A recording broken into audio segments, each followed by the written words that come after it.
unarmed lose their lives at the hand of those who have been called to protect and serve. It's just the harsh reality of it. If we look at local situations like Casey Goodson Jr., Andre Hill, those are still open wounds for our community that we're still dealing with on a daily basis. If we look on a national level, we know that the trial for George Floyd's killing is going on currently. We know Breonna Taylor and many, many others. So it has been a time that has been defined by great pain, but I would also suggest to you it's been a time that's been defined by great progress. I believe that the great pain that we've experienced as a community has unlocked and almost birthed a passion within many individuals that are from all segments and sectors of our society, just community members, civic leaders, politicians, those in the business community, those in the faith community. It has unlocked a passion for change and a passion for justice. I think what that passion has done is it's created progress. It's created progress in the space of procedures that have been implemented. And even more importantly than that, it's created progress in the realm of policy. As you're aware, this past November here in Columbus, the community, the citizens of Columbus have overwhelmingly cast their vote in favor of a Citizens Review Board. I think that's a very, very powerful step of progress. I think what it does is it creates a voice for the community to have a say in situations that have previously not had their voice involved in it. And I think that it is a tool that not only benefits the people of Columbus, but it benefits even the police officers of Columbus. The reason is because it creates a culture and it creates a platform for accountability and transparency. And what transparency produces greater trust. Right now that we have accountability, now that we have a platform for transparency, it helps to build bridges and not walls between our police department, our police officers, and our community. And if I could be honest, I would tell you that being part of this interview team for the Civilian Review Board has been one of the great honors of my life. I recognize that we are in the midst of a historical moment. And in the midst of doing these interviews, I have been inspired. I've been inspired by the overwhelming number of applicants that have a passion to serve their city, serve their community, and to help have a voice in situations like that.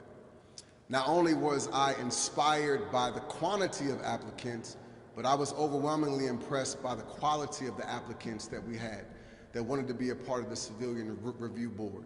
We had people who had different careers, people who had different experiences, people who had different areas of expertise, whether it be law, whether it be business, whether it be faith leaders or community activists, even people who at one point in time was incarcerated, and they know what it's like to have cuffs on their wrists, but they've been restored and now they've been positive change agents within our community. They were all part of this application process. And I believe as a result, I believe that we have selected an incredibly strong team that represents our community on all levels, all demographics, and I'm excited. I believe that brighter days are ahead. I believe that our best days, they're not behind us, but I believe our best days are in front of us, and I believe that our ladder is going to be greater than our past. So with that, it gives me a great pleasure and privilege and honor to call to the podium now the leader of our city, a man who's demonstrated great boldness, great courage, and great leadership in these historical times, our mayor, Mayor Andrew Ginther. Thank you, Mr. Mayor.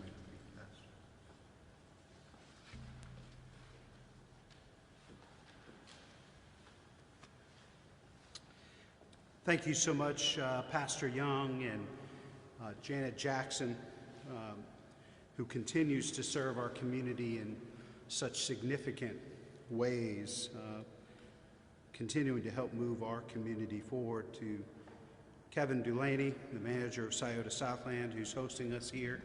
I'm excited that we got you all down here to check it out because it kind of opened during the pandemic. So many of you have not been here and been able to see this incredible resource for the south side of Columbus, a new center of activity and community down here. But I want to thank Kevin and his team for hosting us.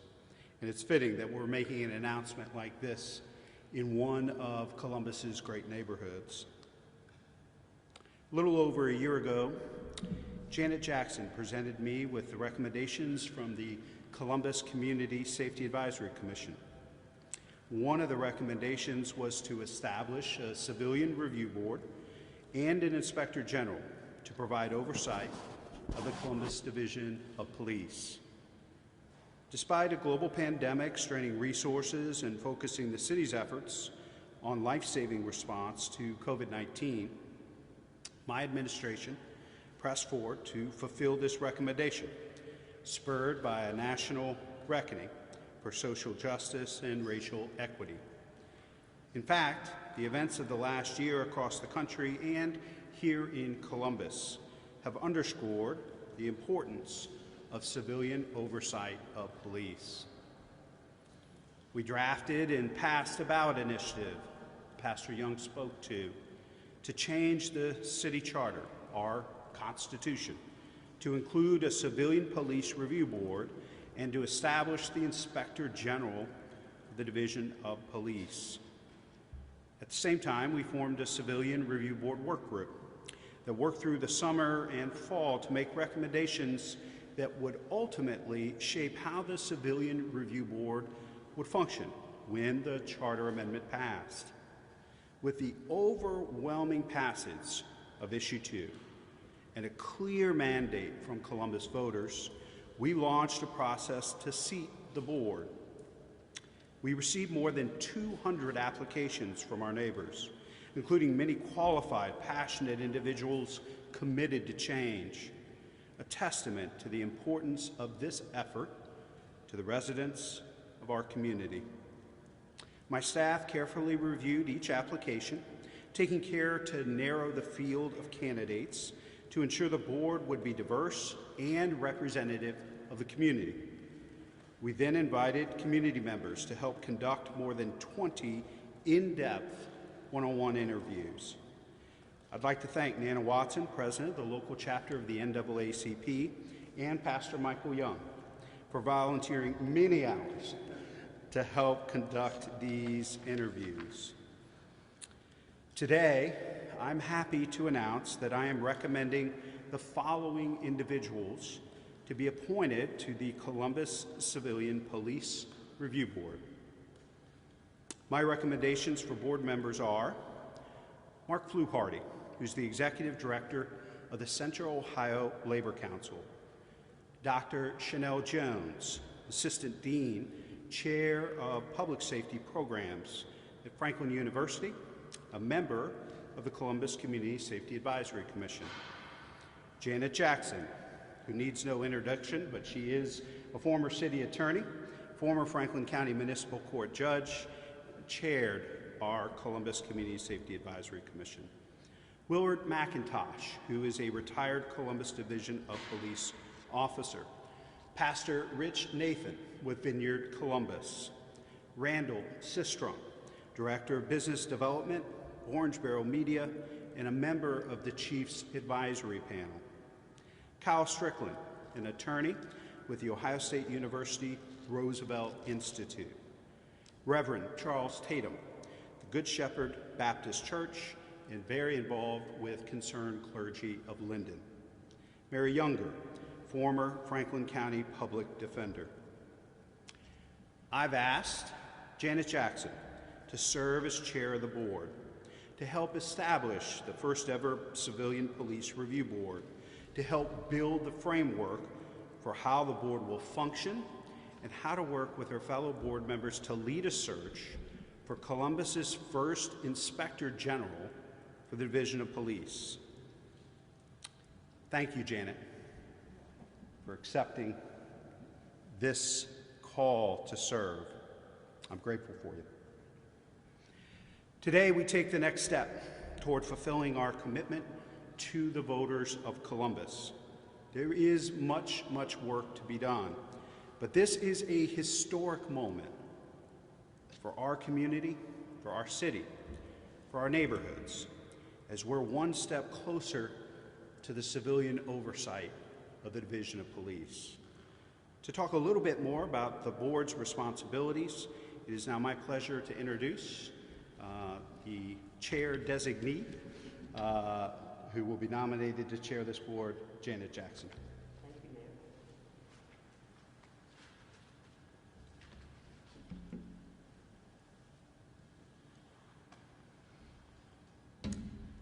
Thank you, Mayor. Thank you, Mayor Ginther. It's really very challenging to say no to you. But thank you for selecting me to chair the first ever Columbus Civilian Review Board. I have served this community as the President and CEO of United Way, as the Columbus City Attorney, as a Franklin County Municipal Court Judge. I was also chair of the Columbus Community Safety Advisory Commission, and one of our recommendations was the creation of a Civilian Review Board. And I just want to stop and say thank you to those 16 individuals who served with me for months and who provided 80 recommendations to the mayor. As Mayor Ginther said, Columbus is the only major city without civilian oversight. Why do we need a Civilian Review Board? Look at the criminal investigations being conducted right now into officers during the protests that happened in May and June. Witness officers, not those criminally involved, are going to great lengths not to give testimony. Even with promises of immunity and guarantees, they cannot be prosecuted or disciplined. They are not willing to testify. They are not willing to identify officers who may have committed crimes. They are refusing to live by the same standards that they expect of us. What kind of message does that send? How does that build public trust? I have great respect for our police officers and what they do to protect and serve. But with great power comes great responsibility. And when they do wrong, they must be held accountable. And that accountability does not, cannot come from inside the division alone. The residents of Columbus demanded they have a say. They demanded a voice and a part in this process.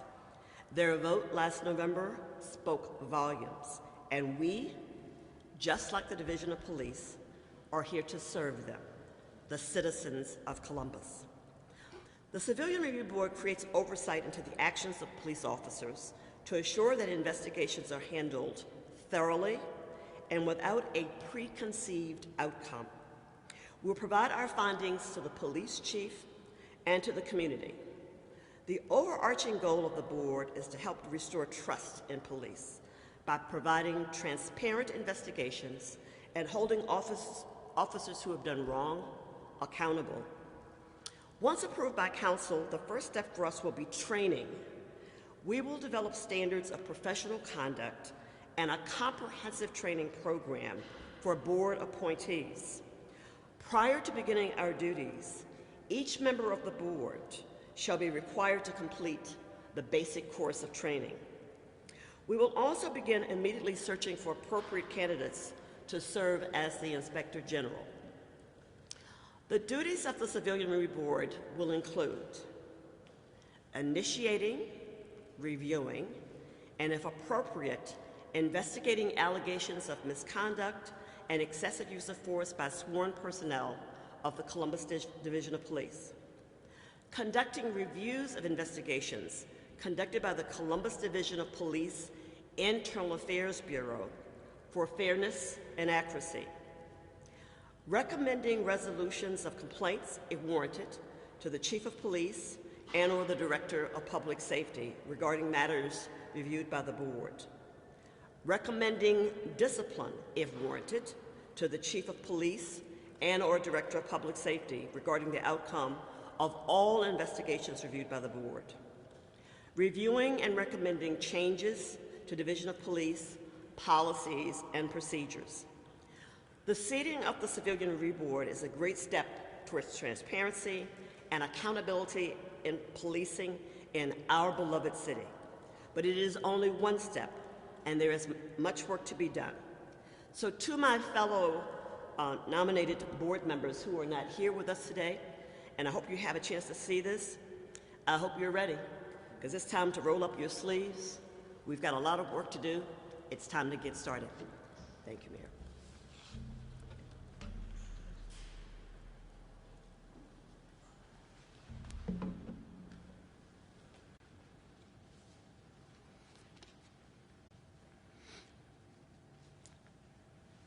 Now you know why I've asked Janet to chair this critically important group.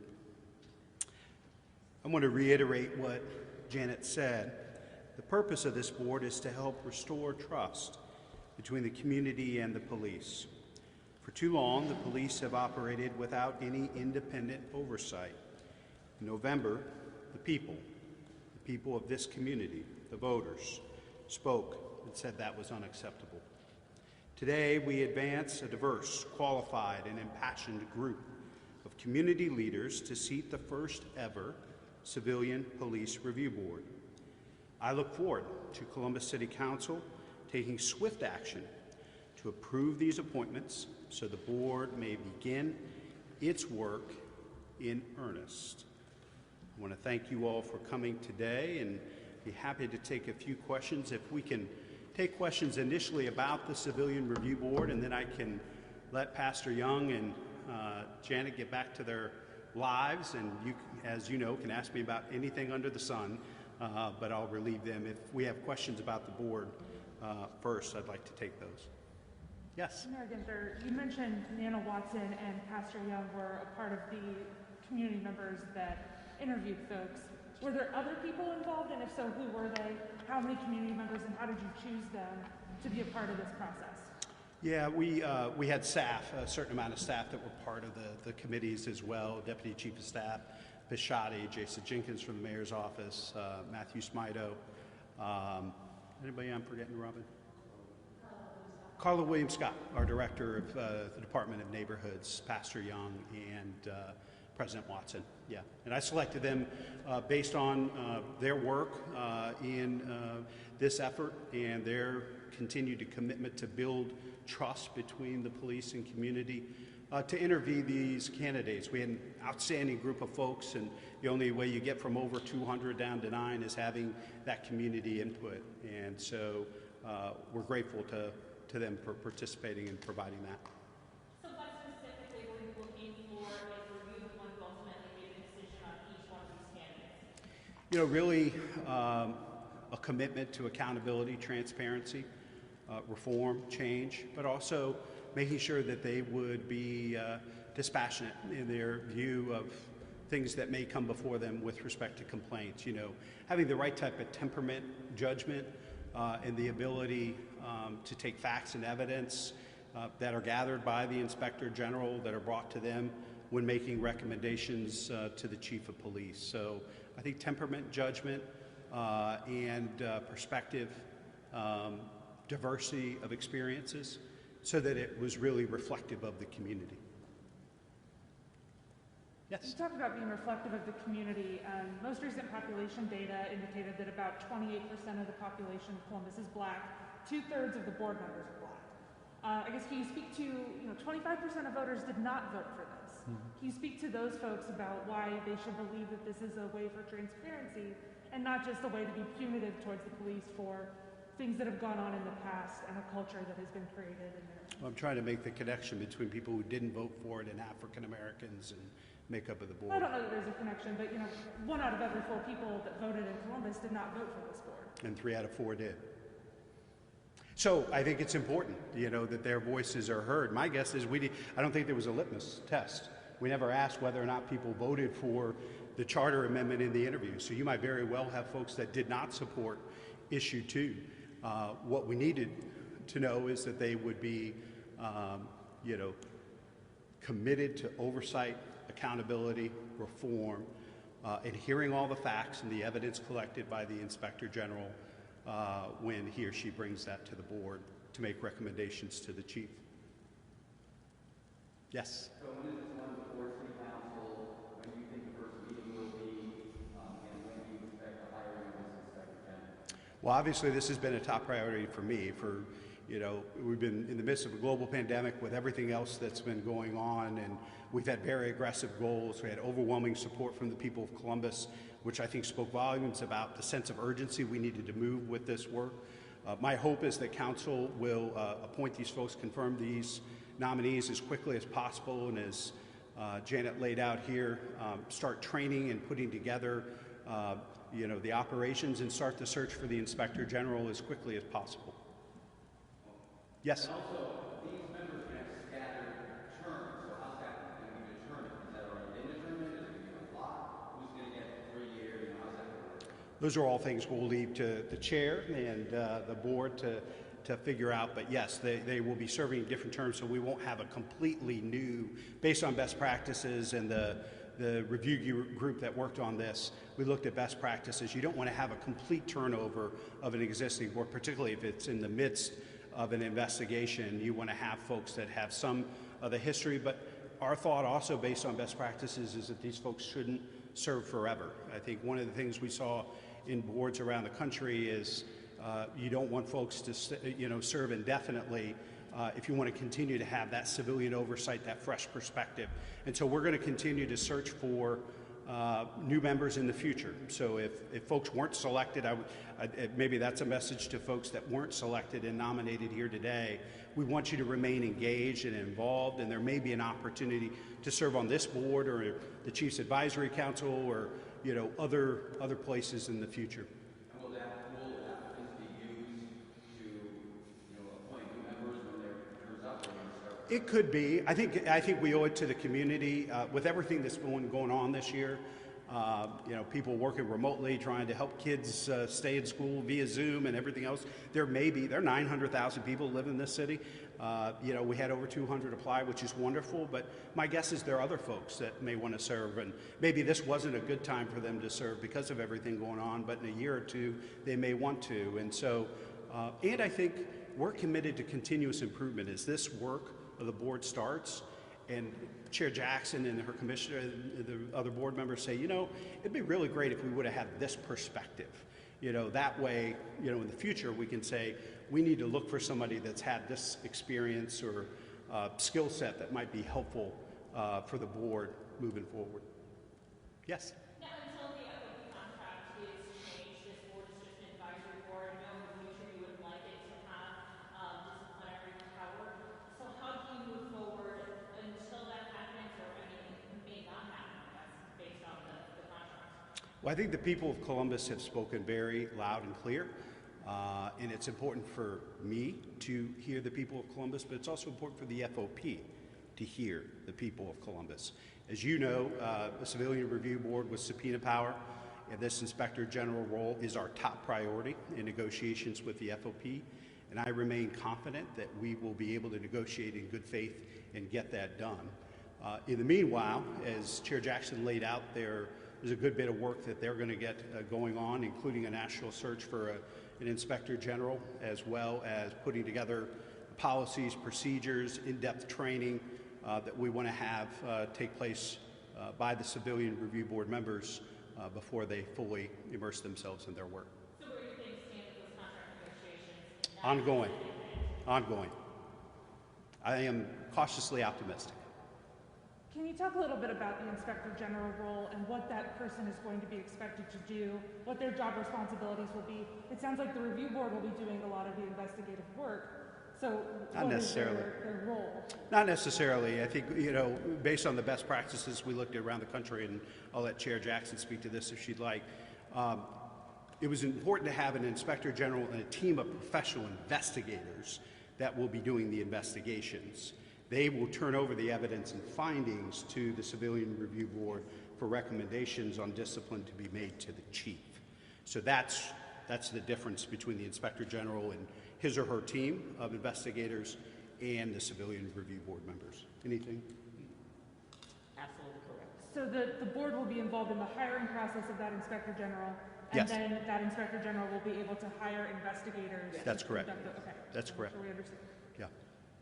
Yes? How big will that Inspector General's team be? And how big will the Inspector General's team be? And just to be clear, only the board is deciding on the Inspector General, or are you going to have some involvement on that too? No, we thought it was important that the board itself hire and oversee and manage the Inspector General. Obviously, I'll be in close contact with the members of the Civilian Review Board and the chair, but ultimately it will be their decision about who that Inspector General is, because we thought that was important, and that's what we talked about during the Charter Amendment campaign, that this will truly be independent and that they'll have separate funding. Because one of the things we saw with civilian review boards around the country that aren't working as well now as maybe they have in the past is they haven't had that fresh turnover of new board members, and in difficult economic times their budgets had been slashed.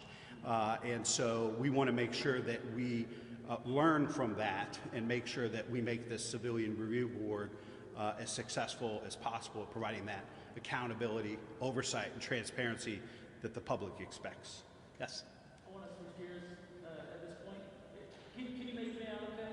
I'm sorry? Can you make me out okay? Yeah. Do you want to talk about something other than the Civilian Review Board? Hold on one sec. We'll do all those, and then I'll let Pastor and the chair get back to their lives. Yes? You just brought up the cost. Are we still looking at about $1 million a year for the cost of the Civilian Review Board and the Inspector General's office? I think that's what our initial plan is based on what we looked at around the country. Obviously, that may change over time as the staff grows, depending on the number of investigations and other things associated with it. And can you tell me of the 208 applicants, how many got interviews? I believe it was over 20. Do we know the exact number? I think it was 22 of the 208 were interviewed. I mean, where will the counter be reset? Will this board be looking at the past practices of Columbus Police? No. Where does it start? No. Currently, if there haven't been investigations lost, as you know, last year I signed an executive order asking BCI and the Attorney General's office to conduct independent investigations of any death in custody or excessive use of force complaint in the city moving forward, and obviously they are doing that in an active way. But this group won't be looking backward. They'll be looking at complaints and issues that come up from now into the future, and obviously the ability to have the real impact on discipline and helping to change the culture of the Division of Police and the oversight and accountability and transparency comes along with that subpoena power. The Inspector General, that Inspector General's team and group of investigators, and the recommendations we'll be making to a new chief.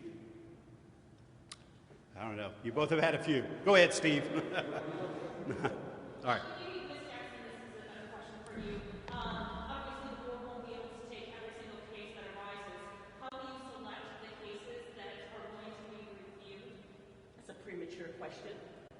Until we meet and establish our own policies and procedures. So it's just premature. We will have to come to those decisions. Steve. I was asking, a lot of people on here are, they're here for their professions. A lot of times are there, why were there not any community activists, neighborhood groups, law members, appointed to this committee? Well, some of these nominees might take offense to the fact that you're not referring to them as a community activist or neighborhood or community leaders, because many of the folks have worn several different hats throughout their careers and even more recently. So I guess I would disagree with the premise of the question. I do think that this is very representative of our community as far as perspectives, backgrounds, skill sets, professions. And one of the things that Pastor Young and President Watson and staff were really looking for were folks that understand how significant, the historical significance of the Civilian Review Board. We've been talking about Civilian Review Board in this city for decades, and we are here, and we have this incredible group of our neighbors who have raised their hands and agreed to help us do this critically important work. And I'm grateful to them for answering the community's call. Any other questions about the Civilian Review Board? Pastor, Chair, thank you. You're welcome to stay if you'd like, but my guess is you... Thank you. Nick? Yeah, so this is sort of in reference to something that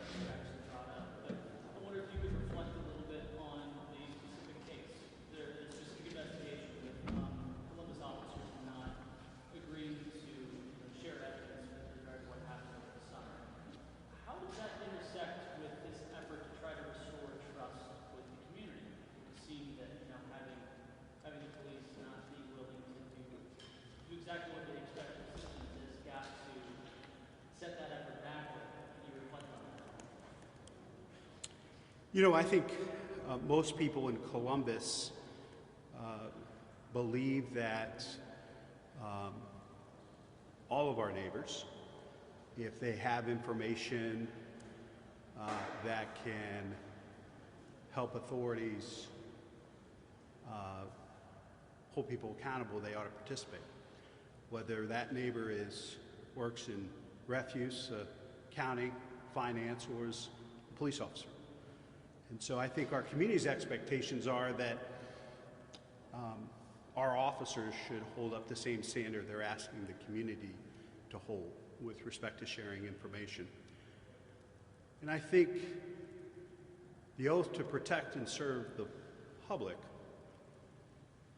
trumps any loyalty to a colleague, whether that person's in the Division of Police, in the mayor's office, in the private sector, or institution of higher education. I believe that's the community's expectations, and that's what I believe ought to be done. How do you see this whole thing playing out? Because, I mean, when you look at the existing contract, it does seem pretty open and shut. Like, these officers can simply refuse to participate, and they do not have to. They cannot face, charges of insubordination. Well, we have a special prosecutor who has decades of experience, who reads things differently, as well as a retired FBI agent as well. So I wouldn't agree with the presumption and the premise of your question that it's settled. Certainly there are folks with differences of opinion, but I think an experienced prosecutor and a retired FBI agent know a little bit about investigations and who should comply with those. Yes, Steve. You update us on the search for the police chief, how many applicants, and the process of who's away? I don't have one yet, but we are working away. I'm talking to, I think I've shared with you before that we're talking with mayors, law enforcement professionals across the country, talking to folks about what we're looking for. I believe that the posting closes on the 23rd. Is that right, Robin? April 23rd? So there are going to be folks, probably with many of these searches, wait until the very end to apply to make sure that it's something that they and their families may be interested in pursuing. Had another conversation today with a prospective candidate. And so I'm going to continue to talk to folks. This is one of my top priorities as mayor. We know that the role of the police chief in any of America's cities is one of the most important and high profile and significant. And so I'm spending a lot of time and energy talking to prospective candidates and leaders around the country who know folks who might be interested in coming to a community that wants a change in culture, that's had experience in leading transformational change, and that knows how to get things done. Mm-hmm.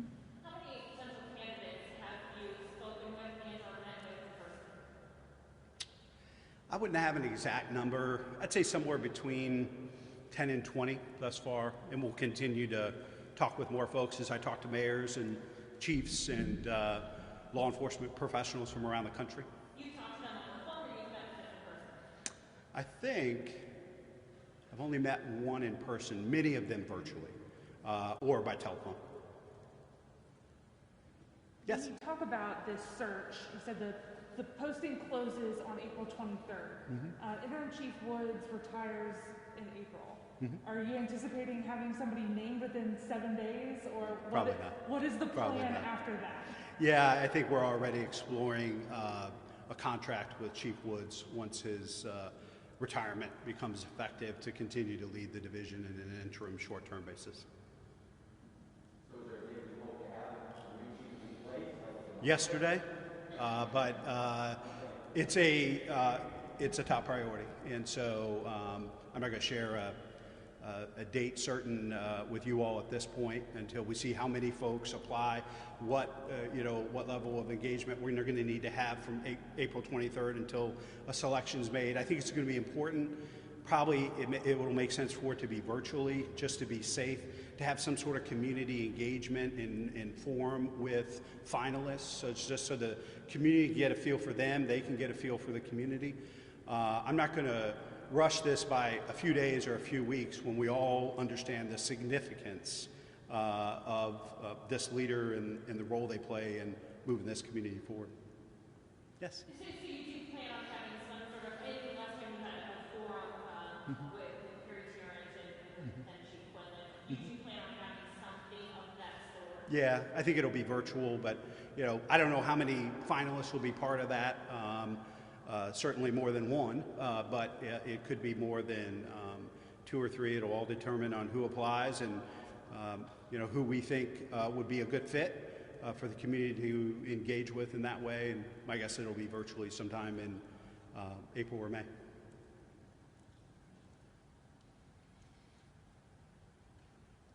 Any other questions? All right. Thanks, everybody.